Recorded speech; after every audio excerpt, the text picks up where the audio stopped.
A paz do Senhor, meus queridos irmãos, em Cristo Jesus, um ótimo dia, Deus abençoe a todos. Meus queridos, quero aqui compartilhar um pouco, continuar o estudo bíblico, que se encontra lá em Gênesis, capítulo 3, versículo 1 até o 14 e do 23 até o 24, em nome de Jesus. Vamos lá. É sobre a queda do homem, a queda dos nossos primeiros pais.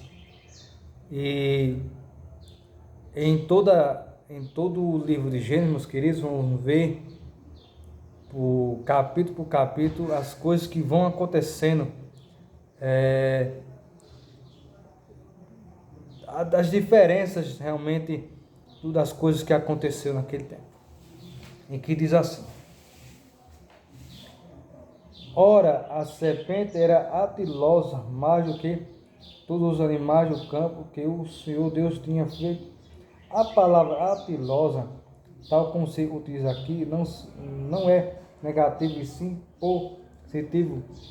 Tudo o que Deus fez antes da queda era positivo, descreve qualidades como a rapidez de visão e de movimentos, atividade do instinto de autopreservação e, pelo que parece, a atenção e inteligência ao seu ambiente, a qual disse a mulher: não é uma fábula, a serpente antes da queda tinha a capacidade limitada de conversar, a Eva não surpreendeu que lhe falasse, e assim que Deus disse: não comereis toda a árvore do jardim. A serpente, pelo visto, emprestou suas faculdades a Satanás, embora não seja mencionado maligno. Dito isso, Satanás falou através da serpente e pôs em dúvida a palavra de Deus. E a mulher respondeu à serpente, declara que Satanás dirigiu seu ataque contra Eva em lugar de Adão. Usou Eva só como um meio para chegar a Adão. Do fruto das árvores do jardim poderemos comer. A prova de nossos primeiros pais foi ordenada por Deus, porque o período de prova seria essencial para o desenvolvimento espiritual e autodeterminação deles. Mas como Deus não quis que eles fossem tentados para a sua própria queda, ele não admitiu que Satanás os tentasse de uma forma que superasse a capacidade humana deles. Os que são tentados, portanto, podem resistir ao tentador. Mas do fruto da árvore que está no meio do jardim, disse Deus: não comereis dele, nem nele tocareis, para que não morras. Eva cita o que o Senhor havia dito a respeito da proibição, mas logo adicionou: nele nem tocareis. Então a serpente disse à mulher: não morrereis. Declara uma pura e simples negação da palavra de Deus, como Deus tinha pregado para Adão. Satanás prega agora para Eva. Jesus chamou Satanás de mentiroso. É provável que se referisse a este mesmo momento, João 8,44. Mas Deus sabe que no dia em que dele comeres, serão abertos os vossos olhos, sugere o lucro com a mais alta sabedoria, e sereis como Deus, sabendo o bem e o mal. Com efeito, ela disse: você será Elohim. Foi uma promessa de divindade. Deus é onisciente, no sentido de que seu conhecimento do mal é profundo, mas não por experiência pessoal, por sua própria natureza. Ele está totalmente separado de tudo que é mal. Já o conhecimento do mal que Adão e Eva aprenderia seria por degradação moral, o que provocaria a destruição. Embora seja correto desejar ser como Deus, isto, porém, só será bom se for da maneira correta, que é por meio da fé em Jesus Cristo e do que Ele fez na cruz por nós. E viu a mulher que aquela árvore era boa para se comer, apresenta a cobiça dos olhos, e que era agradável aos olhos, a cobiça da carne, e uma árvore desejável para alcançar sabedoria, a soberba da vida, e tomou do seu fruto e comeu. constitui a queda, e deu também a seu marido, o qual comeu com ela, oferece ao fato de que, pelo visto, Adão foi um observador de todos esses procedimentos. Alguns afirmam que ele comeu do fruto proibido oferecido a ele, por amor a ela. Entretanto, ninguém peca por amor, e Eva foi seduzida à tentação pelo engano, mas Adão não foi enganado. 1 Timóteo 2:14. Ele caiu por causa da incredulidade, simplesmente não acreditou no que Deus havia dito a respeito da situação. Contraste o versículo 6 com Lucas 4:1 e 13. Ambos apresentam as três tentações: a cobiça da carne, a cobiça dos olhos e a soberba da vida. Primeiro o homem cai, o segundo o homem conquista. Então foram abertos os olhos de ambos, refere-se à consciência de culpa como consequência de seu pecado, e conheceram que estava nus, refere-se ao fato de que tinha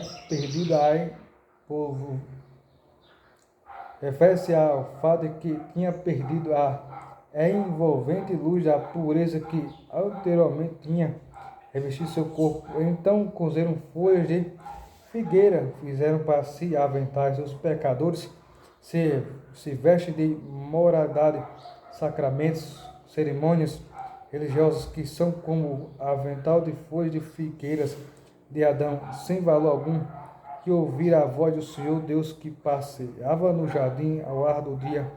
A voz do Senhor, que antes tinha sido um grave som, agora é um terrível som por causa do pecado. Não que a voz do Senhor tenha mudado, pois a mesma não muda. Era a mesma voz que eles tinham ouvido desde a sua criação. Ele não tinha mudado, eram eles que tinham mudado e se esconderam o homem e sua mulher da presença do Senhor. Deus entre as árvores do jardim.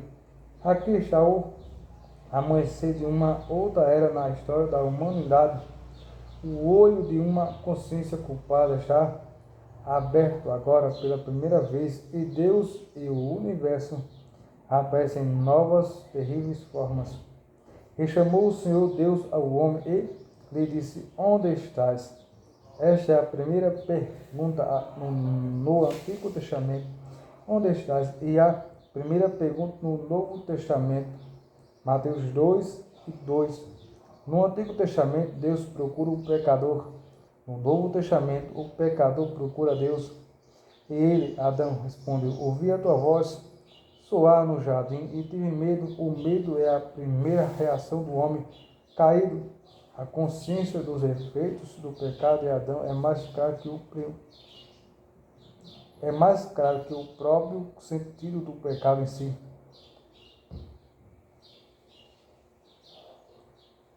Porque estava nu e me escondi. Ele estava nu, como que exposto ao julgamento de Deus, devido ao pecado que deve ser julgado.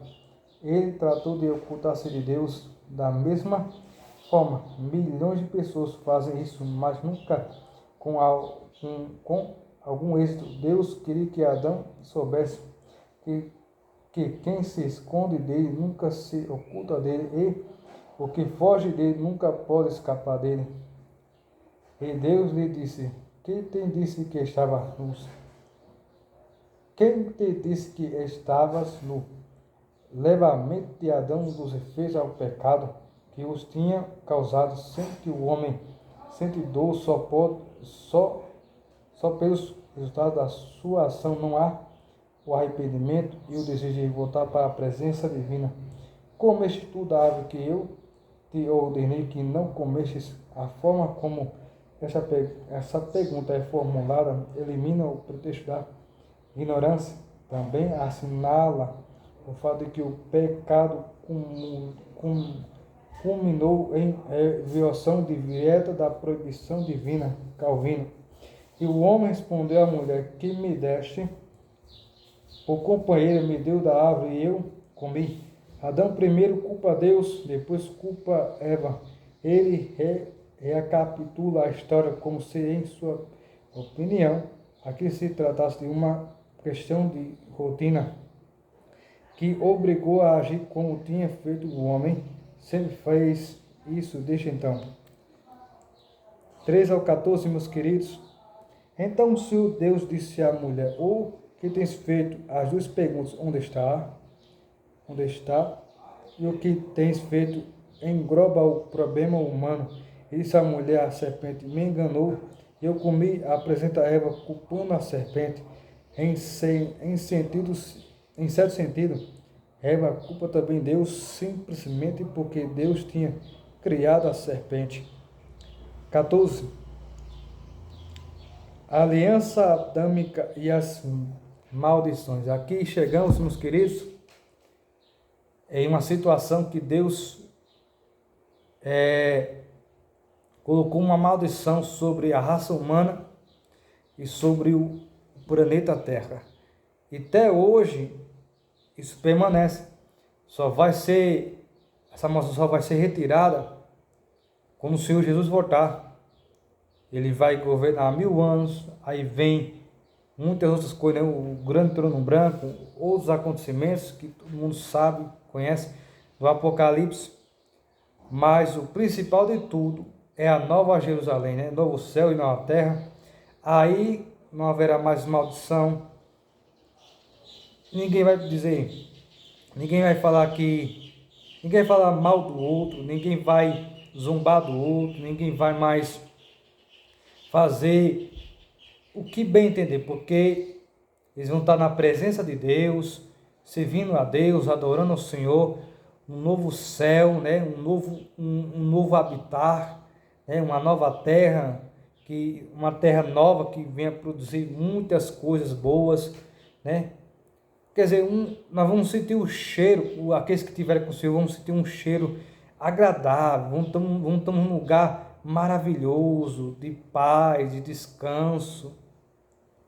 Mas para os perdidos, vai ser terrível, vai ser amargo, vai ser tenebroso, vai ser horrendo. Aleluia. Espero que você, na eternidade, esteja com Deus.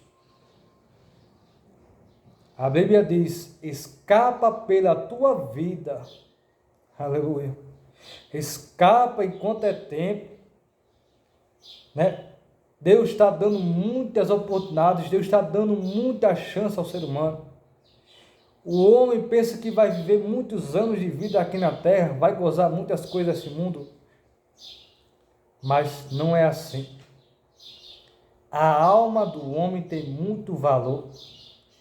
A alma do homem é mais valoroso do que o ouro, a prata, do que o bronze, o ferro, do que o dinheiro desse mundo.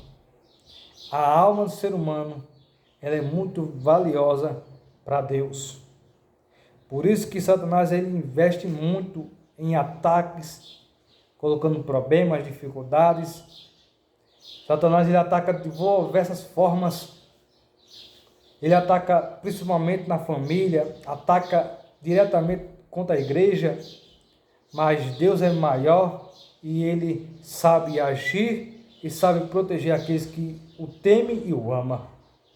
Você, meu querido, que entende um pouco da palavra de Deus, e você, meu amigo, que ainda não conhece o Senhor, não perca tempo, se entregue a Jesus 100%, busca Ele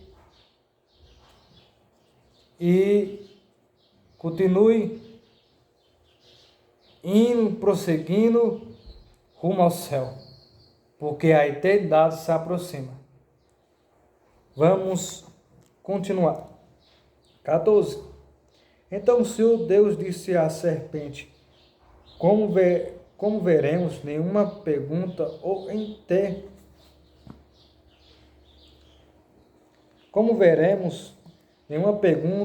interrogação é dirigida à serpente, Deus a julga e enquanto houver essa sentença, que o casal culpado escuta a primeira grande promessa a respeito de Cristo.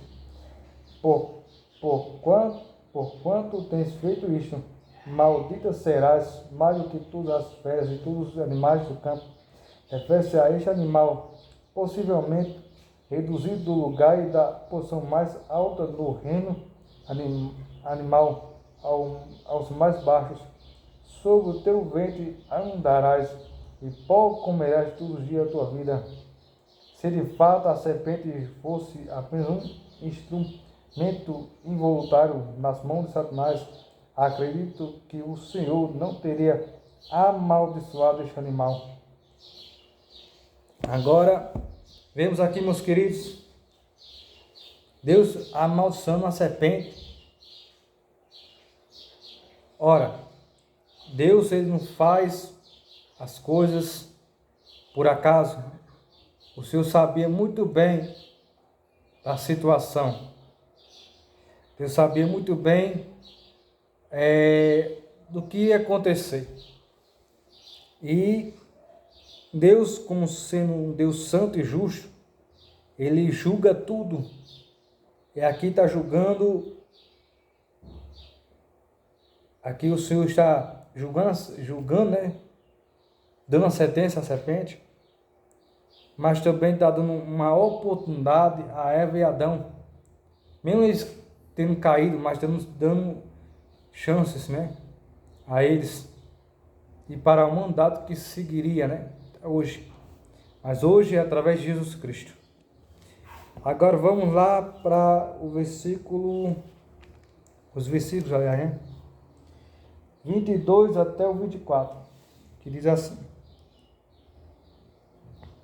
E disse então o Senhor Deus: eis que o homem é como um de nós, sabendo o bem e o mal. O Senhor conhecia a maldade, não por experiência pessoal, mas sim através de sua onisciência. O homem passa a conhecer a maldade ao chegar a ser mal, o que é a fonte de toda a dor no mundo. O pronome nós significa a deidade, Deus o Pai, Deus o Filho e Deus o Espírito Santo. Agora, pois, para que não estenda a sua mão, e tome também da árvore da vida, e coma e viva para sempre. Imaginemos já o pior, ter um Adolf Hitler vivo para sempre, etc. O Senhor Deus então lançou-o para fora do jardim do Éden. Com efeito, trata-se de um ato de misericórdia. O homem foi expulso do jardim, porque se viesse a comer a árvore da vida, perpetuaria a sua própria desgraça, mas o amor de Deus por ele já decaído, culpado, tão forte que ele o acompanha no exílio, e através de Jesus Cristo, Filho unigênito de Deus, que se entregara em sacrifício, o Senhor mostrará a Adão e a todos os que seguem o Senhor como volta ao paraíso. Infelizmente, não há confirmação de que Adão e Eva colocaram alguma fé no Senhor. Infelizmente, milhões de pessoas seguiram o mesmo exemplo deles, para que lavrasse a terra de que foram tomados. Refere-se a um lugar de trabalho duro, não é um lugar de tortura. 24, meus queridos, e aqui concluo. Havendo, aí Deus, né? Pois lançaram fora o homem, implica a ideia de uso de força e de desgosto, pois querubins ao oriente do jardim do Éden. Esses querubins manifestam a santidade de Deus que o homem já tinha perdido. É uma espada acesa que se ouvia a todos os lados, para guardar o caminho da árvore da vida. A espada acesa era um emblema da glória divina em sua atitude para com o pecado. Vemos aqui, meus queridos, nesses últimos capítulos 22 até o 24, vemos Deus tirando Adão e Eva do jardim do Éden, para que eles não pudessem comer da árvore da vida. E vemos Deus, né?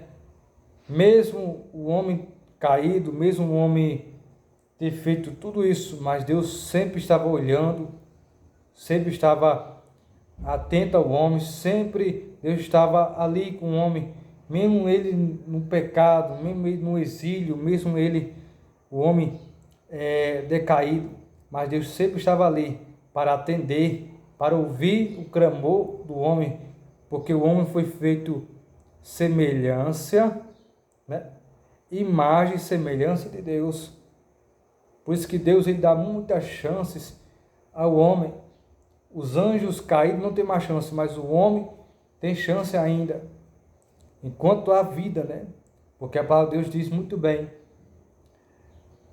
depois da morte segue-se o juízo, né? Depois que morre, aí não há mais solução, não há mais rocos, aleluia, não há mais solução, não há mais esperança. Eu falando isso, meus queridos irmãos, eu me lembro de uns dos salmos, se eu não me engano é de Davi ou um dos filhos de Corá, mas vai dizer assim, se eu não me engano acho que é Davi, vai dizer, ó Senhor, quem te louvará, né? Quem vai louvar a ti, ó Senhor? Só os vivos, né? Os vivos te louvarão, porque para a sepultura, para onde eu vou, ou aqueles que foram para a sepultura, não te louvarão, não te glorificarão aqueles que estão sepultados, mortos. Os mortos não podem mais louvar ou adorar a Deus. Os mortos não podem mais se arrepender. Quem morreu com Cristo, morreu com Cristo. Quem não morreu com Cristo, e quem morreu sem Cristo, pronto. Destinos diferentes. E fiquem todos com Deus. Um forte abraço e a paz do Senhor. Fico com essa palavra. E Deus te abençoe. E um forte abraço.